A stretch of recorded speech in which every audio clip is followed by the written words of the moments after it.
Boa noite para todo mundo. Estamos aqui mais uma terça-feira reunidos no nosso grupo de estudo. Esse grupo de estudos que se reúne todas as terças nesse mesmo horário para fazer a leitura, para fazer a partilha sobre livros que são escolhidos pelo próprio grupo. E esse grupo foi criado... Nossa, eu estou falando muito grupo, estou percebendo isso. Vou olhar para essa questão. E esse... Alguém está tentando entrar com o mesmo perfil. Não sei se deu problema aqui na gravação. Acho que não. Não, eu acho que não. Apareceu uma mensagem aqui para mim. Tá. E esse grupo foi criado pelo Hamilton, que convidou o Renato e a Alice. E agora, nessa nova fase, o Oswaldo, o Renê e o Marcos, para fazerem a condução, para estarem conosco nessa caminhada. E hoje nós vamos estar sendo acompanhados pelo Oswaldo. Oswaldo, desde já receba a nossa gratidão pela sua presença aqui, pela sua disponibilidade de estar partilhando com o nosso grupo.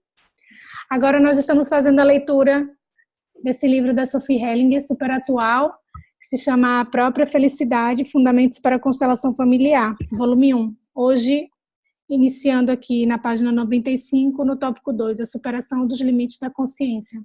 Então, Oswaldo, com a nossa gratidão, te dou as boas-vindas e te passo a palavra. Eu que agradeço, muito prazeroso sempre que eu posso estar aqui nessa divisão com os colegas, o Marcos e o Renê, e nas divisões de datas que o Hamilton fez, e sempre muito bom estar com todo mundo. Hoje a gente segue a leitura, a Júlia, né, que se habilitou a fazer, e agradeço a presença de todos aí, participantes, e a Júlia em especial. Então, ela pode seguir a leitura. Bom trabalho para todos nós. Tá, 2. Superação dos limites da consciência. Estão ouvindo? Tá normal? Perfeito. É a primeira vez que eu estou fazendo isso, daí eu não sei se funciona. Perfeito. Como se resolve os conflitos entre as diferentes consciências? Eu vou antecipar um pouco aqui, porque isso vai além da constelação familiar clássica. A nova constelação familiar mostrou que os dois grupos crescem para além da própria consciência quando reconhecem outras consciências como sendo equivalentes à sua. Na nova constelação familiar, superam seus limites das diferentes consciências, porque o espírito criador, que coloca os representantes em movimento, nos eleva acima da nossa consciência individual, a um nível mais elevado de amor, que não conhece rejeição. Nesse sentido, todos se purificam, sem consciência. Portanto, quem quiser desvendar os mistérios da consciência, terá que se aventurar em um labirinto e precisará de muitos fios condutores que lhe ajudem a separar, em meio ao emaranhado de caminhos, os que levam para fora dos que não dão em lugar algum. Bert conta a seguinte história sobre o assunto: o fio de Ariadne. O termo fio de Ariadne remonta à lenda de Ariadne, que deu um longo fio de lã vermelha a Teseu, para que ele conseguisse achar a saída do labirinto depois de enfrentar e matar o Minotauro. Nós também recebemos o fio de Ariadne nas nossas vidas. Sempre que estivermos prestes a sair do caminho reto, ele ajuda a nos conduzir de volta das trevas para a luz. Essa é uma imagem simplificada. Na verdade, temos um fio em cada uma das mãos. Na mão direita é o fio de Ariadne grosso. Na mão esquerda, ele é tão fino que nossos dedos mal conseguem senti-lo. O fio grosso na mão direita acaba depois de um tempo. Ele chega ao fim, embora nossa jornada ainda continue. Com a ajuda dele, voltamos ao local de origem, de onde saímos. Quem sabe, talvez, ainda tentemos mais uma segunda, terceira ou quarta vez. Sempre com o mesmo resultado. Esse fio não é suficiente para irmos adiante. Se dependermos dele, passaremos a vida inteira indo e vindo, sem achar a outra saída. Essa se encontra mais à frente, do outro lado, eleva a outro nível de amplidão e clareza. Quando chegarmos ao fim do fio grosso, talvez nos lembremos do outro, muito mais fino e que até agora nos parecia quase imperceptível, por não nos dar sustentação. A questão é nos arriscarmos a confiar nele. Nós nos arriscamos a soltar o fio grosso e a seguir o fio fino no labirinto da nossa vida? Nesse interim, você deve estar se perguntando: quem ou o que é este fio grosso, mais curto demais? E quem ou o que é esse fio fino, mais longo, que nos mostra a outra saída e nos leva a uma outra luz? O fio grosso em quem acreditamos poder confiar sem reservas é nossa consciência tranquila. Nos labirintos da vida, ele somente nos conduz por um curto trecho. No fim, em vez de nos levar à saída, ele nos traz de volta ao ponto de partida. Por quê? Porque, com a ajuda dele, nós sempre decidimos entre o bem e o mal, e assim nosso amor chega logo ao seu limite máximo. A clareza de que o suposto mal nos mostra sobre outra ótica permanece uma treva para aqueles que confiam na consciência tranquila. Eles sempre voltam para o ponto de partida. Lá se orientam rapidamente, acham que está tudo em ordem e recomeçam, mas mais uma vez o mesmo jogo. Agora você deve querer saber para onde nos leva o fio fino. Como o sentimos na mão esquerda? Nós o sentimos na atenção e no amor por tudo como é, na atenção e no amor pelo bem e pelo mal, indistintivamente, para além da nossa culpa ou inocência. Paramos constantemente com esse fio na mão esquerda. Nós nos asseguramos se ainda o seguimos, se ainda o sentimos na mão esquerda. Somente então continuamos a tatear ao longo dele. Como podemos reconhecer que ainda o temos na mão? Que o vínculo com ele permanece? Nós o sentimos na nossa profunda tranquilidade para além da pressa. Nós andamos por conta própria, mas somos suavemente puxados até que, depois de um longo tempo, avistamos ao longe a saída do labirinto como uma luz. Com essa ajuda, quase chegamos ao destino. Chegamos ao final do nosso labirinto, vemos tudo assim como é, mergulhado em uma luz suave. As diferenças se esvanecem. Nós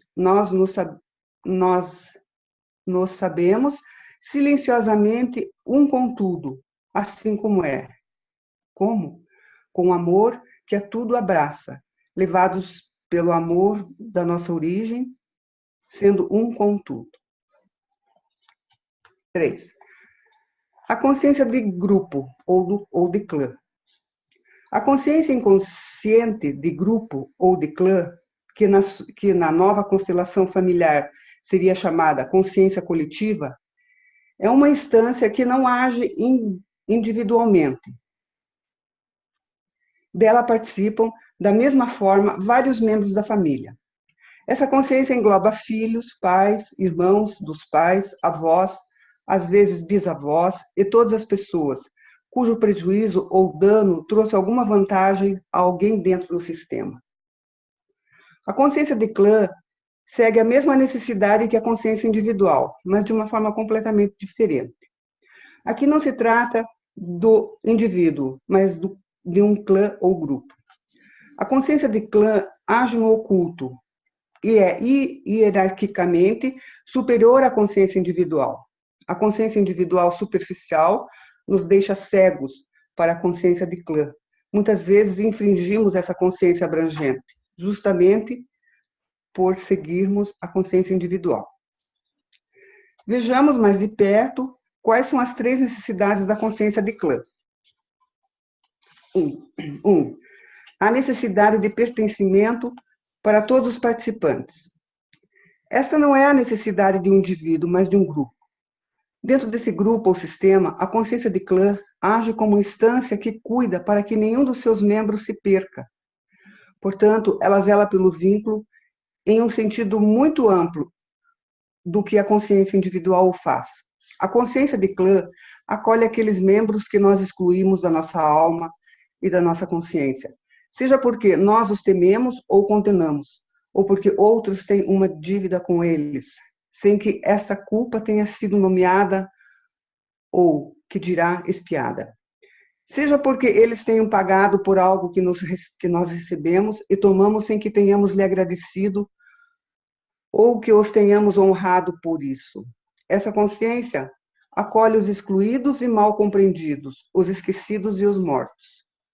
Ela tenta, então, restaurar a completude perdida, fazendo com que outro membro represente essa pessoa excluída. Isso se torna o destino dessa pessoa, sem que ela o saiba e sem que ela entenda o porquê. 2. Necessidade de equilíbrio. Basicamente, os processos descritos e que podem ser observados na necessidade de pertencimento também decorrem da necessidade de equilíbrio.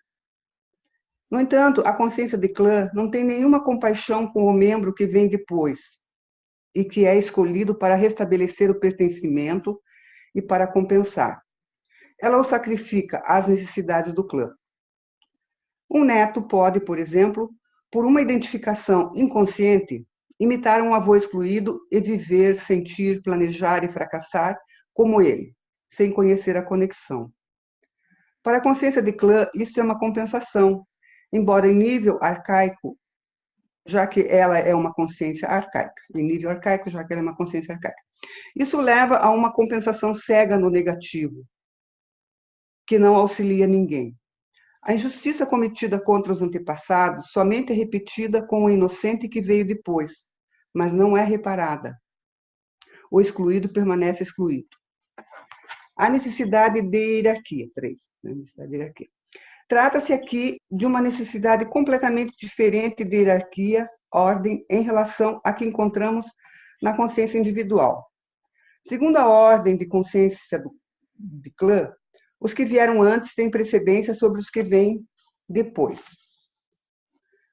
Por isso, pais têm precedência sobre os filhos, o primogênito sobre o segundo filho, etc.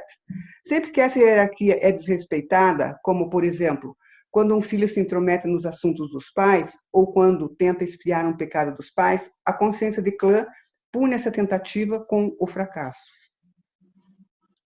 É contraditório e trágico que a consciência de clã escolha um membro que veio mais tarde para representar um escolhido anterior, mas que o deixe fracassar e até o puna por infringir a ordem de precedência do anterior.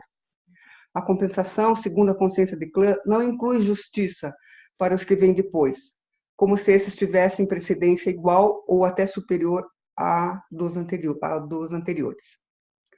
Essa compensação arcaica considera somente os que vieram antes e despreza os que vêm depois. Por isso, a consciência de clã não permite que os que vêm depois se intrometam nos assuntos dos que vieram antes, seja para fazer valer os seus direitos em seu lugar, ou para expiar a sua culpa em seu lugar, ou para, posteriormente, libertá-los de seu destino, porque esse foi deletério. Sob a influência da consciência de clã, o que veio depois rege a tal pretensão com a necessidade de fracasso e decadência. Se alguém em um clã apresentar comportamentos autodestrutivos, esse é um ator na busca por objetivos aparentemente nobres, fica metaforicamente cego e encerra o seu fracasso e sua decadência. Este ator geralmente é alguém que, na ordem de precedência, veio depois e que, com o seu fracasso, finalmente honra, aliviado, alguém que, na ordem de precedência, veio antes. O poder usurpado termina em impotência, o direito usurpado em injustiça, e o destino usurpado em tragédia, frequentemente com doenças ou até a própria morte. Quanto à consciência de clã inconsciente, não temos absolutamente nenhuma liberdade, a não ser que aprendamos a compreender suas leis que a constelação familiar traz à tona. Pode-se ver, então, que uma pessoa precisa necessariamente representar outra, sem nunca ter sabido isso.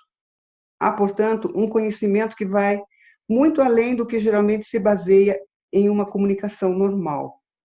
Quando sabemos como essa consciência de clã funciona, pode-se libertar a pessoa desse destino, desde que ela o queira. Para isso, a pessoa excluída deve ser acolhida e reconhecida na família ou no grupo. A partir daí, não será mais necessário imitá-la. Eis um exemplo, que um cliente comunicou a Bert por carta. A bisavó desse cliente casou-se com um jovem fazendeiro e ficou grávida. Ainda durante a gravidez, no dia 31 de dezembro, o marido morreu de febre tifoide. Ele tinha 27 anos de idade. Um grande número de incidentes que aconteceram a partir daí indicam que a bisavó, já durante o casamento, tinha um relacionamento com aquele que seria seu segundo marido e que a morte do primeiro marido estaria ligada a isso. Levantou-se até mesmo a hipótese que ele teria sido assassinado. A bisavó casou com o segundo marido, bisavó do cliente que escreveu a carta, no dia 27 de janeiro. Este bisavô sofreu um acidente fatal quando seu filho tinha 27 anos, exatamente 27 anos depois. Um neto do bisavô também morreu em um acidente semelhante. Outro neto desapareceu aos 27 anos de idade. Exatamente 100 anos após a morte do primeiro marido da bisavó, no dia 31 de dezembro, um bisneto de 27 anos enlouqueceu completamente. Era, portanto, a idade e a data em que o primeiro marido da bisavó morrera. No dia 27 de janeiro, a data do casamento da bisavó com seu segundo marido, este bisneto se enforcou. A mulher dele estava grávida, assim como a bisavó estava quando seu primeiro marido morreu. Um mês antes da data desta carta, o filho do homem que se enforcou, ou seja, o tataraneto da bisavó do cliente, fez 27 anos. Meu cliente tinha um pressentimento que poderia acontecer alguma coisa a esse filho, mas achava que seria mais provável que fosse na data de falecimento desse pai, ou seja, no dia 27 de janeiro. Ele foi até ele para protegê-lo e juntos visitaram o túmulo do pai. A mãe do rapaz depois contou que no dia 31 de dezembro ele enlouqueceu completamente, que ficava manuseando um revólver e já tinha tomado todas as providências para se matar. No entanto, ela e seu segundo marido conseguiram dissuadi-lo. Isso aconteceu exatamente 127 anos depois que o primeiro marido da bisavó morreu aos 27 anos de idade, no dia 31 de dezembro. Deve-se dizer ainda que esses parentes de nada sabiam do primeiro marido da bisavó. Portanto, aqui um incidente terrível teve consequências trágicas até a quarta e quinta geração. Mas essa história ainda continua. Alguns meses após essa carta, este cliente chegou até nós em pânico, porque tinha tendência suicida e não conseguia mais afastar seus pensamentos suicidas. Bert lhe disse para imaginar que estava diante do primeiro marido da bisavó, olhar para ele e se curvar profundamente diante dele, até ao chão, e lhe dizer: eu honro você, você tem um lugar em meu coração. Por favor, me abençoe se eu ficar.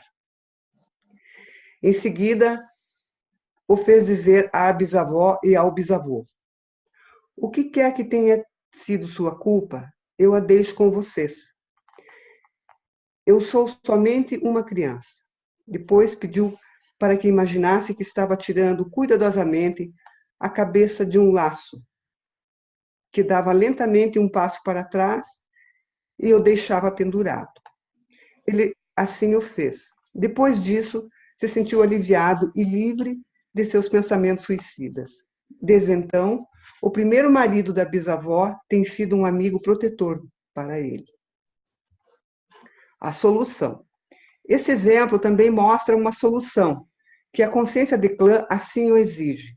Preenche com um efeito curativo. Os excluídos recebem a honra, o lugar e a posição que lhes cabe. E os que vieram depois deixam a culpa e as consequências lá, onde devem estar. Eles humildemente se retiram. Chega-se a uma compensação que traz reconhecimento e paz para todos. Eu continuo? Mais um pouquinho, por favor. Você está bem para continuar mais um pouco? Claro, sem problema. É que eu sou míope, eu não estou usando óculos por opção. Então, eu fiquei um pouco preocupada que embaralhasse, mas está indo. Já já a gente vai fazer um paradinho. Não, mas continua mais um pouco. Tá? Por Então, favor. agora a gente vai entrar no capítulo 7º. Pois não. A substituição acontece quando permanece o vínculo, o emaranhamento. 1. O destino. Cada pessoa que conhecemos mais de perto torna-se parte de nosso destino. Ninguém pode escapar disso, nem ela, nem nós. Estamos integrados em tantas relações que nos movimentamos e temos de nos movimentar em uma rede de destinos pessoais.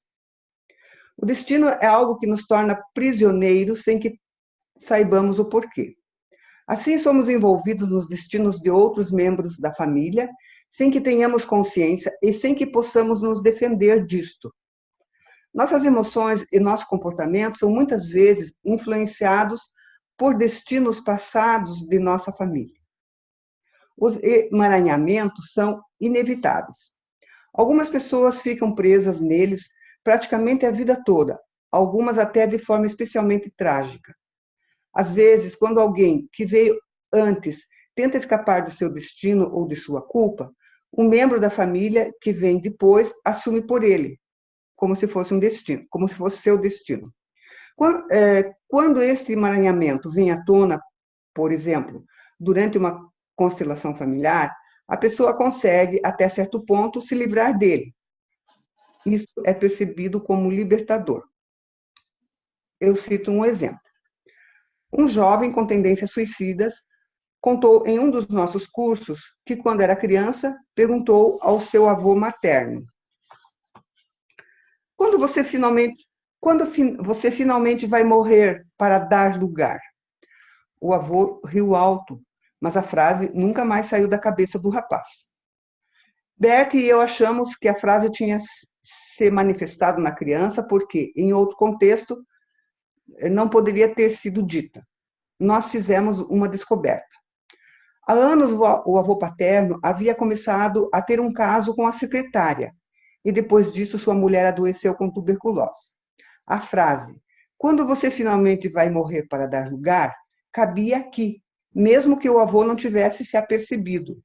O seu desejo foi realizado, sua mulher morreu. Pessoas nascidas depois, inocentemente, tomaram a culpa e a expiação em suas próprias mãos. Primeiro, um filho impediu que o pai se beneficiasse com a morte da sua mãe, fugindo com a secretária.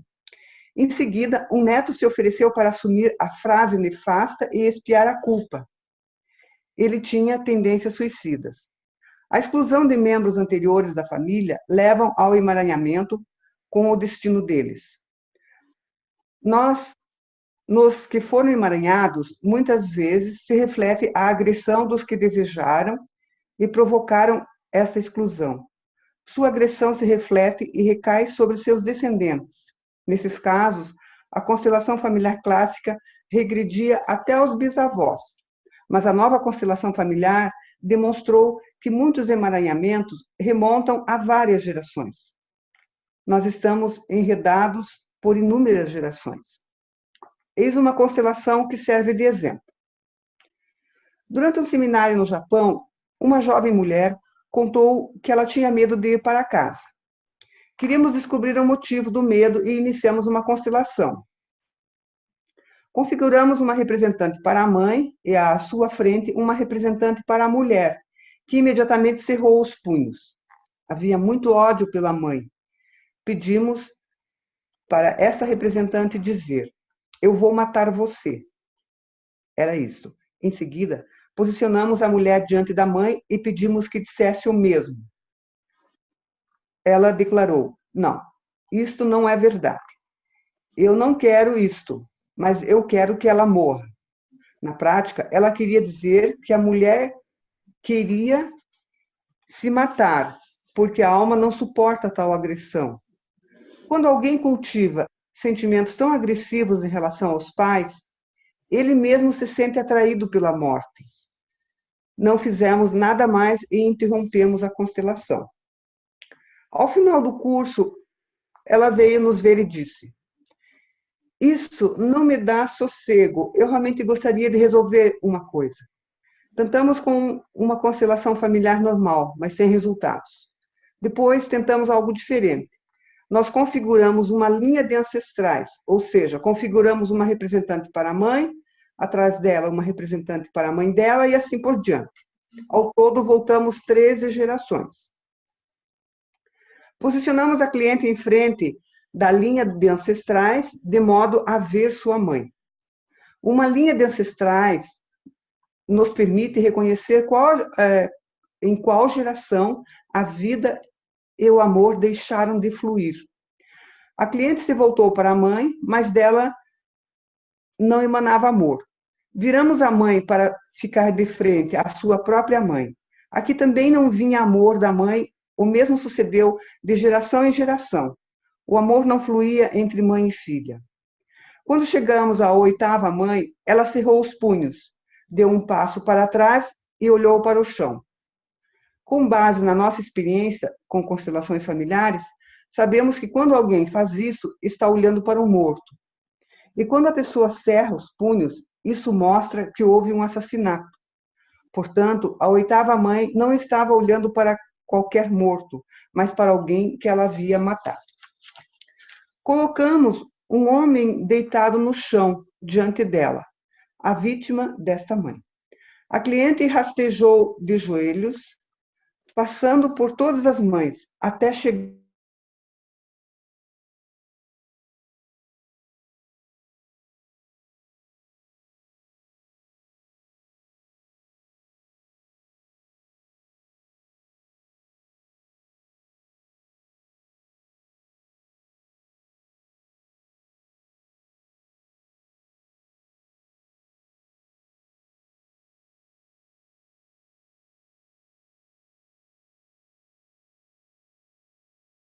a mamãe.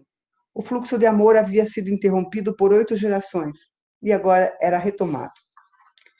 Quem visse a cliente antes teria pensado: que estúpida. Mas por trás escondia-se um grande amor. Qual é a solução? Os excluídos são retomados com amor, mas também com luto e arrependimento pelo que aconteceu. Eles também são honrados dentro da família, que lhes devolve o lugar que lhes cabe. A conciliação familiar, às vezes, nos permite enxergar como o destino age. Quando vem à tona, podemos nos reconciliar com ele, e muitas vezes este se torna agradável. Vemos em nós que podemos... Mulher. Oi? Oi. Eu queria pedir que você só parasse um pouquinho, também para você respirar um pouco. Mas está terminando esse parágrafo, daí vem outro item. Tá bom. Então, conclui o parágrafo. Tá. A conciliação familiar, às vezes, nos permite enxergar como o destino age. Quando vem à tona, podemos nos reconciliar com ele. E muitas vezes ele se torna agradável. Vemos em nós que podemos voltar a gozar de saúde e que nossos filhos também podem voltar a gozar de saúde. E que eles se afastam do comportamento agressivo que os ameaça e ameaça outros. Eles agora sabem que pertencem e que estão em ordem. Ok, obrigado. Eu só tinha parado, porque, Larissa, tá tudo bem? Eu vi uma coisa de estava gravando, não estava gravando. Tá tudo em ordem para você, Larissa? Aí? A minha internet oscilou e aí fechou e voltou, mas já voltou gravando. Mas está tudo bem. Então, Tá é que eu fiquei gravando. preocupado se precisava dar uma interrompida. Obrigada, Oswaldo. Mas é bom, enquanto isso, a Júlia respira um pouco. Tem alguma coisa que pergunta? Eu achei bastante denso essas histórias, né? Mas é assim, né? É assim. Forte. Podemos continuar, Larissa? Olha, Oswaldo, eu não estou vendo ninguém com a mão levantada aqui no vídeo e no chat. Eu não sei se foi feita alguma pergunta nesse período que a minha internet oscilou, porque eu voltei aqui agora, não tem nem... Parece tudo em branco aqui. Se alguém fez alguma pergunta no chat, poderia, por favor, colar novamente para mim aqui? Mas, por enquanto, tá tudo ok, Oswaldo. Ninguém com a mãozinha levantada aqui. E, Júlia, tudo bem? Você Sim. pode continuar? Se está sendo... Se estou conseguindo ler com clareza, eu continuo. Se está um pouco truncado, podemos trocar. Não, maravilhoso. Então tá bom. Certo, eu só interrompi. Uhum. Eu não tinha Eu sei que você entendido. tinha... Ah, tá. Entender o que está acontecendo, eu só quis ver com a Larissa se estava tudo em ordem. E a gente sempre para um pouco para você respirar um pouquinho e para ver se tem alguma questão. Mas a gente pode continuar. Obrigado aí pela sua boa vontade. Está maravilhoso. A leitura está ótima. Uhum. Então, agora a gente vai entrar no item 2, que é a transferência. Em nossa alma comum, há transferências no sentido de que um membro da família pode transferir a responsabilidade para outro membro da família. Ou de que um membro da família que não tenha sido diretamente atingido assume as consequências pelo comportamento de outro membro da família, por exemplo, querer adoecer ou morrer em seu lugar. Tais transferências ocorrem em vários níveis. 2.1. Antes eu do que você. A decisão antes eu do que você, ou seja, o desejo de adoecer ou morrer em lugar de outro membro da família, provavelmente é o que tem o efeito mais amplamente limitante sobre nossa saúde. Geralmente, isso é dito internamente por crianças, mas também pode ser o parceiro. Isso se dá por causa de uma transferência que remonta à sua família e aos seus filhos. A frase, antes eu do que você, transforma crianças em heróis. Estamos falando aqui dos pequenos heróis, que para manter a mãe e o pai vivos... Desculpa, eu tenho um gato aqui, Zelenias. Tá, vamos retomar. A frase, antes eu do que você, transforma crianças em heróis. Estamos falando aqui dos pequenos heróis, que para manter a mãe ou o pai vivos, ou para salvar alguém da família, adoecem e morrem em seu lugar. O antes eu do que você significa, por exemplo... Desculpa, eu vou pôr o gato lá fora.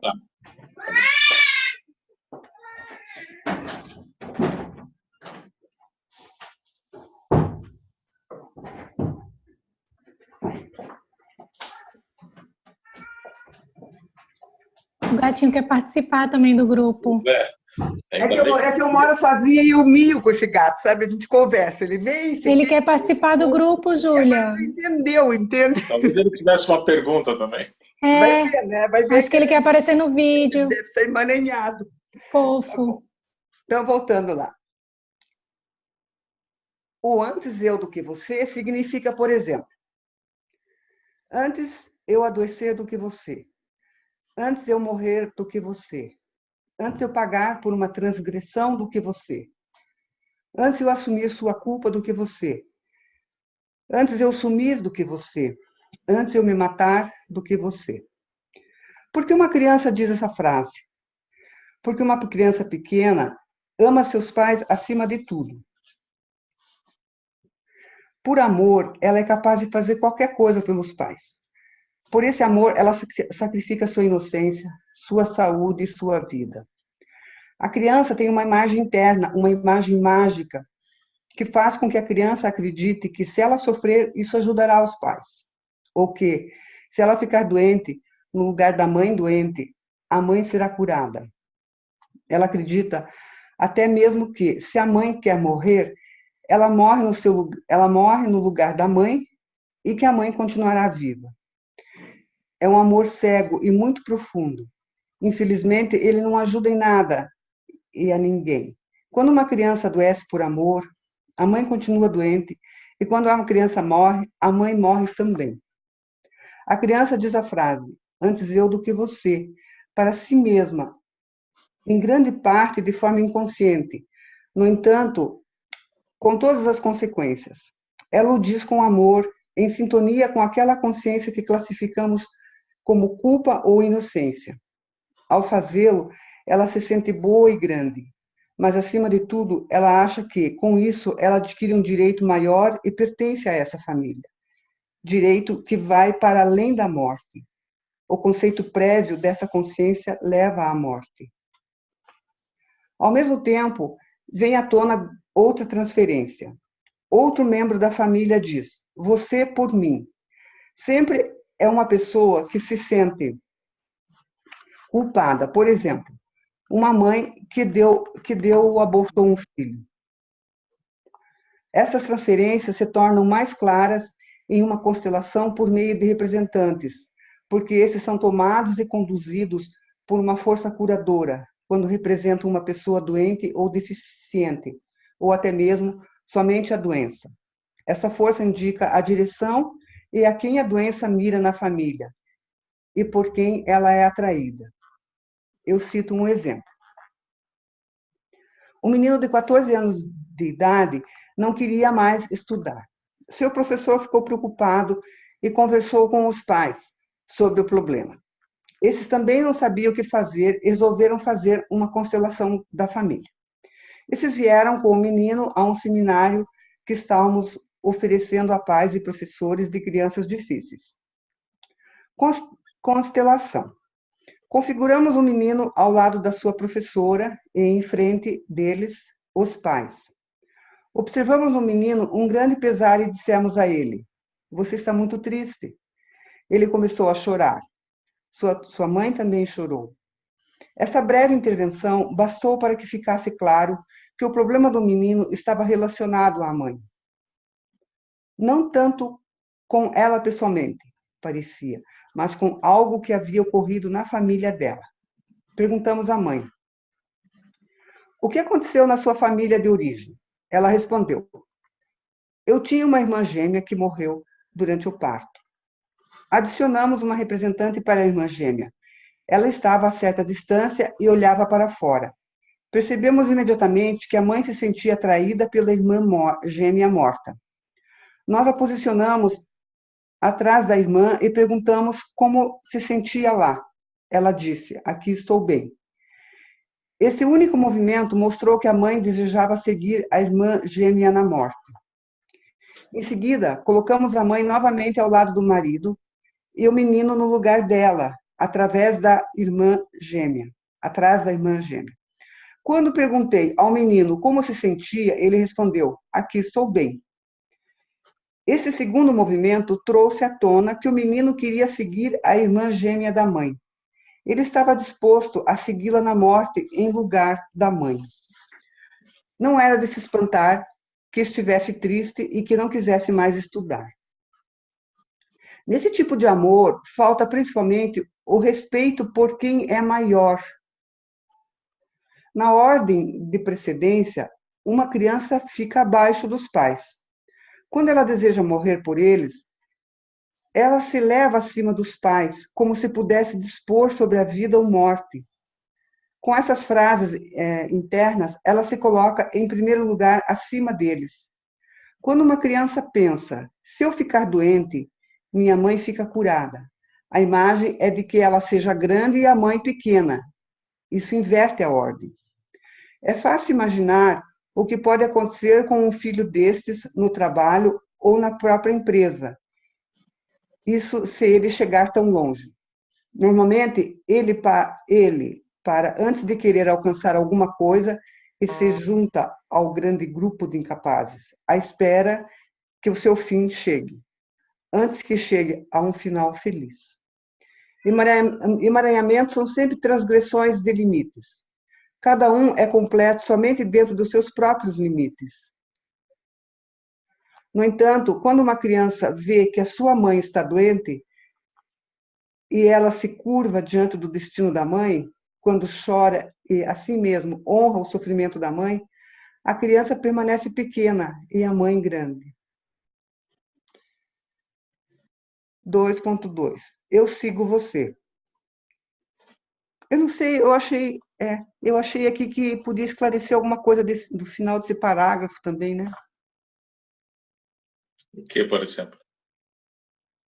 Oswaldo? O que? Não, eu entendi. O que exatamente você gostaria de esclarecer? Não, aqui, por exemplo, que emaranhamentos são sempre transgressões de limites. Até aí tudo bem, né? Cada um é completo somente dentro de seus próprios limites. Isso acho que está assim, não está. E daí me veio uma coisa assim, que eu não sei se eu vou conseguir elaborar bem, porque, por um lado, a criança ela quer se colocar no lugar da mãe, né? Ou da pessoa anterior a ela. E aí também tem essa questão de que ela sem saber, ela está se colocando como grande, né? Sim. Porque ela é uma pequenininha, mas ela, naquela amor... Que da maneira como a gente vai lendo isso, né? Dá uma impressão de que a criança está fazendo isso como uma coisa que ela está conscientemente fazendo. Né? Ela se coloca nesse lugar, ou a gente mesmo, em alguns aspectos depois de adulto, permanece trazendo a nossa própria criança fazendo isso também. Uhum. Esse limite que é a nossa completude, que quando a gente permanece no lugar da família, o lugar que nos cabe, isso dá uma sensação de completude para essa grande alma. Quando a gente extrapola isso, a gente passa de um limite e emaranha, mas esse, vamos dizer assim, desejo, esse movimento na direção de buscar uma compensação, uma transferência, o lugar da mãe, por exemplo, no exemplo que ela estava dando, é um movimento de dizer, eu vou no seu lugar, né? Uhum. Antes eu do que você, por exemplo. Então, nessa hora, para essa consciência, né, que desde do que você começou lendo lá, a gente tem que ter a tranquilidade de que não há um julgamento aí Claro. de isso certo ou errado. É um movimento que acaba criando uma disfunção, né? Então, a hora que a gente vai olhando para isso, às vezes dá uma embaraçada na cabeça, mas a primeira coisa que te chamou a atenção dessa coisa da completude é, à medida que a gente permanece nesses limites, a gente está mais completo do que se, por alguma razão, a gente extrapola isso, a gente se coloca num lugar onde a gente perde a nossa completude como essência, não sei, alguma coisa nesse sentido que isso queira dizer, mas a gente passa desse limite e, vamos dizer assim, fere essas leis, né, que deixam a consciência coletiva fluindo melhor. Isso acaba trazendo uma questão que a pessoa em si fica grande e nesse lugar de grande, diante dos grandes, quer dizer que na verdade ela não é, ela interrompe um fluxo na direção da própria vida. Mas isso é feito, tudo lógico, você sabe, inconscientemente. Então, não sei se ficou um pouco melhor. Também, acho que aí você também digere um pouco o que você mesmo estava pensando, né? Quer dizer que, então, de qualquer forma, eu faz parte sei lá, da minha situação, da minha conjuntura da família ali, eu ter aquele emaranhamento, que é o limite, seria eu estou completa porque ele faz parte, mas daí nesse sentido, não sei se isso, mas daí nesse sentido, eu não teria que também, à medida que faz a constelação, digamos, trabalha esse limite e amplia, porque daí libera, não é isso? Não. Você o limite que ela está citando é o limite do lugar. Tá. Ah, tá. Aí tá claro. Uhum. Aí então, aí tá Quando certo. você está está nesse limite do lugar, tem uma completude. Sim, exatamente. Aí fechou tudo. Que é isso aí. Né? A gente está com força, com pleno e não está no lugar, né? Sim. Tá. No lugar, a gente tem uma posição, só vou lembrar aqui uma frase que eu ouvi o Bert Hellinger muito tempo atrás dizer aqui no Brasil. Ele sempre foi bom com as frases, né? E em uma situação ele sempre colocou eu não me lembro sobre o que era o workshop, se era de saúde, eu não lembro agora, mas ele foi à frente para dizer assim: pequeno grande diante dos pais, é um pequeno diante da vida, né? Num sentido mais amplo. Pequeno diante dos pais, ou de tudo que vem antes, é grande diante daquilo que vai. Então, esse limite desse lugar, né? Arrepio ouvindo, assim, lembrando disso que ele falou, tem uma fluidez adiante. Claro. Quando, por alguma razão, isso muda e a gente fica maior do que vem atrás, ela mesmo, no exemplo que ela estava citando, vai ter um problema no emprego, se chegar até lá, né? Num caso assim de tentar entrar no lugar de uma morte, né? Porque isso, o fluxo diminui, quer dizer, você acaba ficando vai para o menos, vai para o menos. Sem essa completude para olhar para frente, né? Me ocorre aqui agora, né, que o limite, na verdade, é a própria ordem do amor. Sim. Né? Um dos pontos importantes é esse, é o lugar, né? É o lugar. Tá, 2.2. Eu sigo você. Outra transferência segue a frase interna, eu sigo você. É o caso, por exemplo, de um filho que é atraído para junto de sua mãe, que teve uma morte prematura. Ele também deseja morrer para acabar com a separação entre os dois. Observamos o mesmo caso de uma mãe que deseja seguir um filho que morreu precocemente, principalmente se ela se sentir culpada por sua morte. Em ambos os casos, esse desejo leva a doenças muito sérias e a uma morte prematura. À primeira vista, essa ideia parece absurda, mas não é dentro da alma coletiva, mas não é absurda dentro da alma coletiva de uma família. A ela pertencem tanto os vivos quanto os mortos. Nesta alma, a separação entre vivos e mortos se dissolve, tanto na imaginação quanto no sentimento. Por trás da vontade de partir de um pai ou de uma mãe, que a criança quer impedir com a frase antes eu do que você, está a frase dos pais. Eu sigo você, ou mais precisamente, eu sigo você na sua doença, ou eu sigo você na morte. Quando crianças, eles as disseram aos seus pais ou irmãos que morreram prematuramente, ou ficaram muito tempo doentes, ou foram portadores de uma deficiência. Na família, age primeiro a frase, eu sigo você, que também é uma frase de uma criança. Quando essas crianças se tornam pais, seus filhos os impedem de concretizá-las dizendo, antes eu do que você. 2.3. Eu também. Há ainda uma terceira frase importante com a qual alguém se despede internamente de sua vida. Eu também. Essa frase é dita, por exemplo, a um gêmeo que morreu ou a um irmão abortado. Geralmente é a frase de uma criança.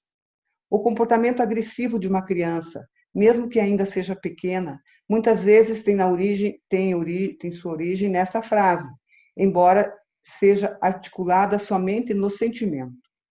Essa frase está intimamente ligada à frase eu sigo você. Ela também se dirige aos vivos. É um apelo dirigido a eles e quer colocar algo em ordem para eles, muitas vezes como último recurso. 3. A doença. A necessidade de igualdade e compensação deseja a doença ou a morte. A doença segue a alma. Não importa o que ela tenha assumido em nome de seu amor. A criança sabe-se em sintonia com sua consciência e se sente elevada e boa. No entanto, quando quando uma constelação familiar traz à tona o amor da criança, ela também mostra que o objetivo desse amor continue realizado, já que é um amor que espera, através de seus sacrifícios, conseguir curar a pessoa amada, protegê-la de infortúnios, expiar seus pecados ou arrancá-la das garras da infelicidade. Muitas vezes esse amor espera até ressuscitar a pessoa amada dos mortos. Eis um exemplo.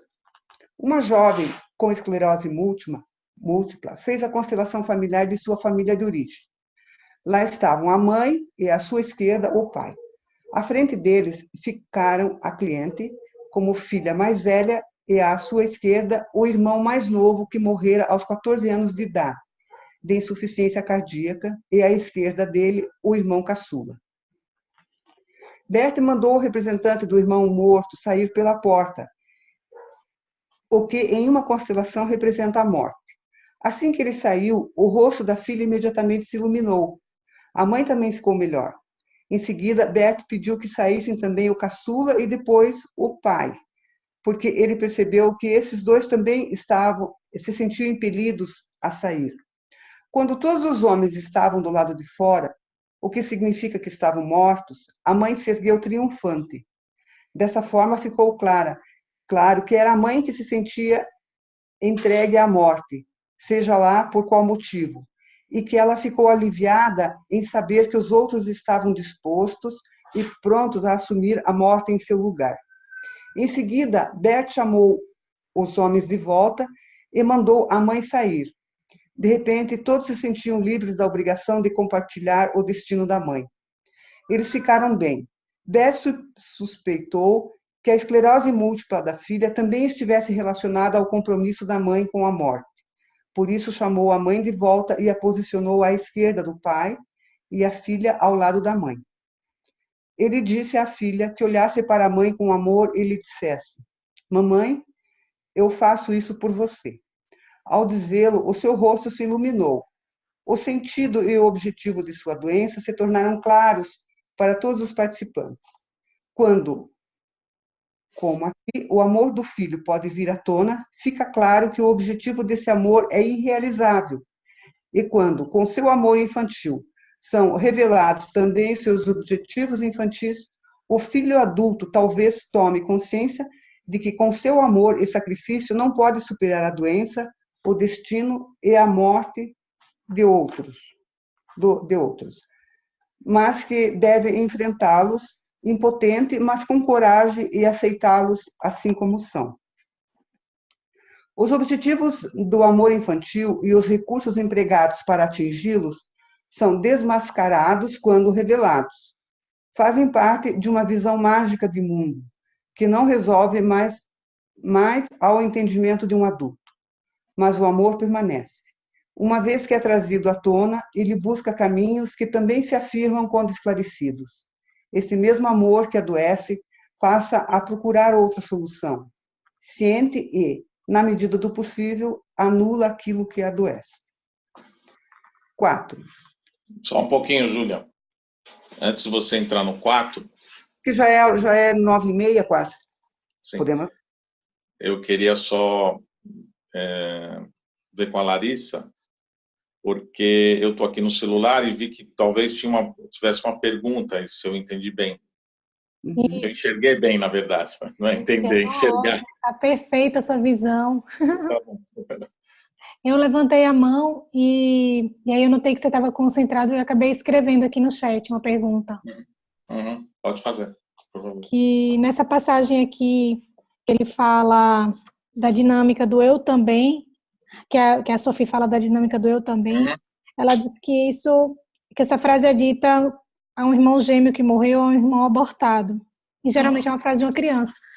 Eu queria saber assim, se você poderia responder pela sua experiência, se a agressividade nas crianças, se essa é uma dinâmica mais comum, ou se existem outras situações que merecem um olhar atento.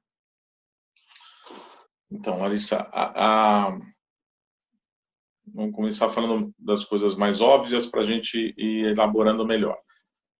a agressividade da criança, ela sempre tem uma razão de existir. Ela, por si só, quase sempre traz à tona alguma questão importante. O espectro de tudo que pode estar acontecendo é grande. Para sair do exemplo do que a Sophie falou, por exemplo, se a criança percebe numa escola, né, ou no convívio que ela sai da família, o núcleo pai e mãe, às vezes na casa dos vovós, dos vovôs, mas quando ela sai mesmo do núcleo da família e a escola é um primeiro lugar, se ela percebe que a escola não tem um conjunto de certos e errados da escola não combinam com os dos pais, ou, por exemplo, há uma não compreensão das questões familiares. Por exemplo, eu posso ser uma criança e ter um pai, não vou falar violento, porque senão vai levar para a relação da criança agressiva, mas talvez um pai que está desempregado, por exemplo, e dentro da escola aquilo começa a passar, assim, a criança começa a ser olhada um pouco como diferente por conta disso, por exemplo, ela pode, entre outras coisas, ficar agressiva, e essa agressividade pode ser mais violenta ou menos violenta. Por exemplo, uma forma de a criança ser agressiva é não aprendendo, não se conectando com o que ela tem que fazer na escola. Então, em vez de aprender, ela fica distraída, não faz o convívio com as outras crianças. Quer dizer, é também uma forma de violência, e às vezes é uma violência mais incisiva, mais yang, né? Então, o importante é a criança está sempre certa naquilo que ela está demonstrando, se a gente entender o que está por trás daquilo. Às vezes pode ser uma coisa ligada, que são os exemplos que o Sophie está trazendo, com essa grande alma, né? Mas, se eu entendi a tua pergunta, tentando entender um pouco mais que outras coisas podem influir, acho que é isso que você queria saber, saindo mesmo das coisas da grande alma, ou da consciência coletiva, para não dar outro nome, questões mais ligadas sempre aos pais, naquilo que os pais não estão conseguindo resolver, por exemplo, a criança pode trazer um sintoma, que seja um sintoma físico de doença, ou um sintoma como esse, que faz com que ela se exclua. Então, o que a gente precisa entender é o que está por trás. É uma questão de exclusão dentro da família, é uma questão de ordem, né? A criança vai expressar nos ambientes que ela sai aquilo que não está certo, que o ambiente não aceita dos pais, ou aquilo que ela sente que está correndo perigo com os pais, indo até esses limites de algo que ficou excluído, porque é uma história difícil, ela acaba mostrando formas diferentes de violência. E não só na violência física, mas uma violência que a torna excluída. Como, por exemplo, esse exemplo mais simples que eu dei, da criança não aprender, não querer aprender, não participa do aprendizado. Ela exclui aquilo que vem da escola, porque, no fundo, ela está olhando ou para a família, para o pai e mãe, ou para essa consciência coletiva e fazendo com que a atitude dela, de alguma maneira, compense ou faça com que isso seja visto. Não sei se respondi. Entendi, Oswaldo. Obrigada. E acho que a gente chegou no nosso tempo. Sim, chegamos.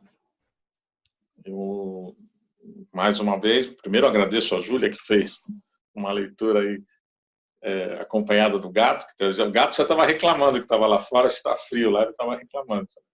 E a você, Larissa, pela participação e pela ajuda, e a todos que estão presentes. E eu sempre lembro do carinho para mim de ter recebido esse convite para participar. Isso para mim me deixa sempre muito feliz. Eu sempre gosto de dizer isso ao final, porque é enriquecedor para mim participar desse grupo.